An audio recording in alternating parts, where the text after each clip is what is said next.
Today, every person in this gathering here has a cell phone in their pocket, and we all have easy access to the Quran. But the problem with life is that when things become easy, we lose value for them.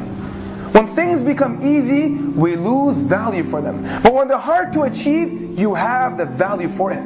You know, I went to Umrah, Hajj a few years back, and I was sitting in Medina Munawwara behind the Rawda of the Prophet, behind the grave of the Prophet ﷺ. And there was a man from Mauritania. He was sitting next to me. So he was sitting next to me, I was sitting here, I was just waiting for Salah, I was just reading some Quran. I had memorized the Quran, so I was reading it off by heart. This man looked at me and he said to me, Assalamu alaikum. So I said, Wa alaikum salam. He said, where are you from? I said, I'm from America. He said, you're reading the Quran off by heart. I said, Alhamdulillah, I memorized the Quran and I live in America. He said, literally, he gave me this OMG look. He's like, Al-Muslimun fil America? There's Muslims in America? I was like, yeah, there's a lot of us actually. We have a lot of Muslims there. We actually have Islamic institutes. We have, Hifz factories. I call these Hifz schools Hifz factories, because they just keep producing new students to the community, more and more children. You know how many kids in our community have memorized the Quran? I'm sure London is probably greater than Chicago. How many kids have memorized the Quran? It's a miracle. It's such a beauty that so many people have memorized the Quran. And we got into this conversation, then, by nature, I flipped the question on him.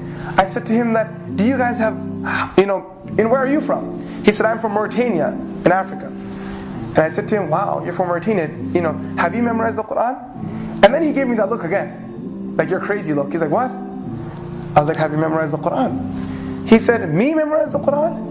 Every single person that's related to me has memorized the Quran. I was like, whoa! That's crazy. Everyone's memorized the Quran. He's like, my mother, my father, my sisters, my uncles, my aunts, my wife, my children, my cousins, everyone, the entire family's memorized the Quran. I was like, wow. But then he looked at me and he said to me, I want to tell you a little secret. I was like, yes. He said, we don't memorize the Quran the easy way like you guys do. He was getting challenging now, right? Confrontation. I was like, really? Tell me what your big challenge is. I'll show you my challenge too. So the next thing he told me, I realized that he was right. We have it the easy way out. He said that when we come to the madrasa in the morning, our teacher has a big blackboard and he has a piece of chalk. And each student in the madrasa, when you enroll into the Hifz program, they give you a small little tablet like this, like a small little blackboard, and they give you a chalk. And when you come to the school, the teacher will write the ayah of the day on the chalkboard. You have to write it on your small chalkboard, and then you have 24 hours to see that ayah. How many hours do you have? Then the next morning what happens to that? They wipe it off for the next ayah, and you're never going to see that ayah again. It's gone.